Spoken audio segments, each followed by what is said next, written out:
Good morning.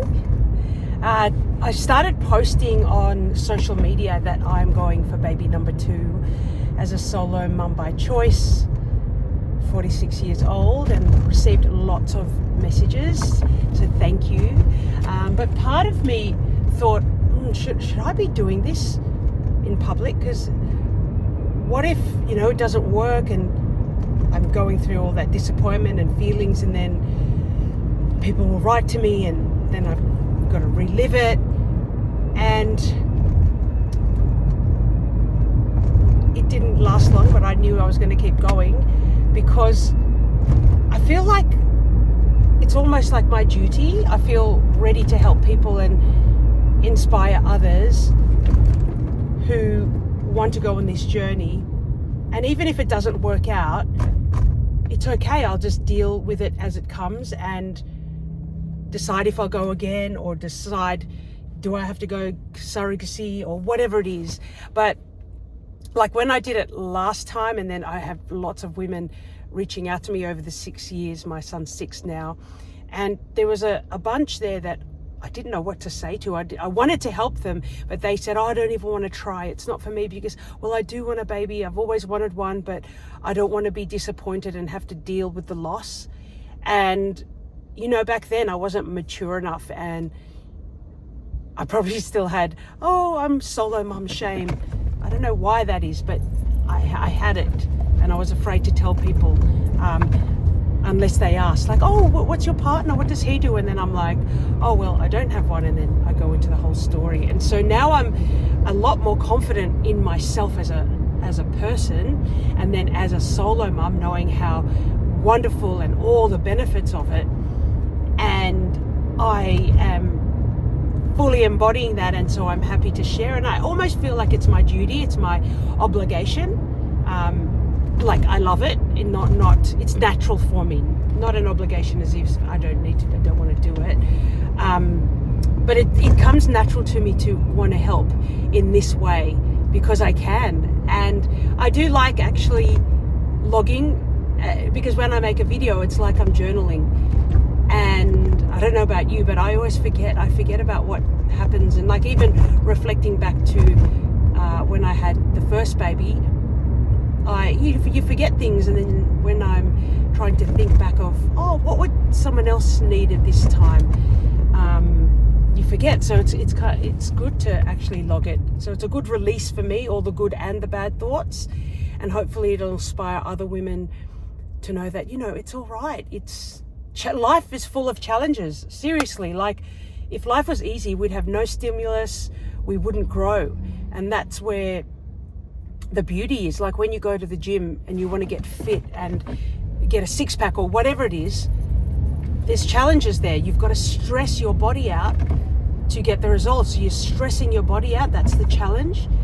And then when you work through it, that's when that added energy is. Like your body is demanding the extra energy, and you've got to stress your body out to get it. And then when you get there, you go through it, there's more resilience, and then you're stronger and you're just a little bit more wiser, and that's what life is anyway. So even if it doesn't work for me, I'll deal with it, and I'll just share open and honestly. And I would rather have tried, because I've been thinking since I had Opie, it's always been in the back of my head. I tried in 2021 and I rushed into that one because another friend was having a baby. I didn't do the mindset work. I didn't prime myself every day to have my baby like internally. So I forgot what I was going to say.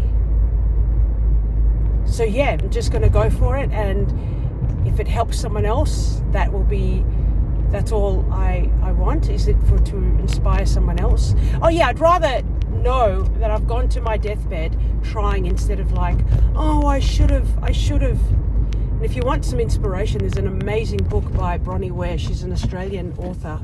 She looked after hundreds of people in palliative care, and she interviewed them, and she obviously get really close to them. And the number one regret that they had, the most common regret was, I wish that I lived a life true to myself and not what others expected of me. Because, you know, when you go on your deathbed, clarity comes, because it's like, well, I don't give a fuck now because I should have done it. I should have done all of the things. It's a good inspiration to realize, like, life is short. So the book is called,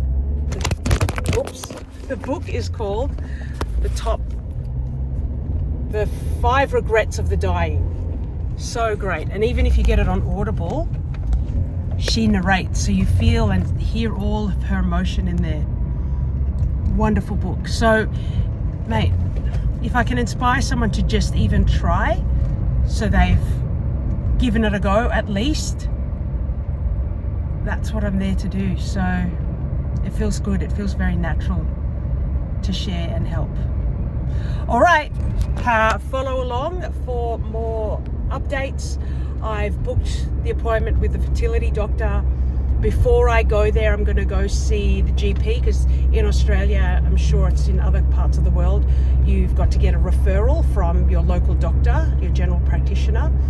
And the secretary from the fertility doctor, which is great. I don't think the secretary last time suggested this, but she said, when you go to the doctor, or why don't you just get your full blood scans to know where your health is at, where your iron levels are, and all of the things, and then also get a pelvic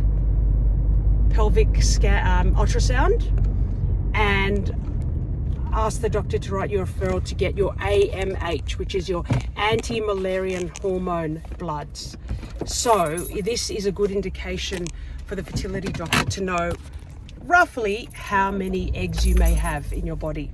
Okay, don't be too fussed about the number, because you could have a very low count but have a really good quality egg.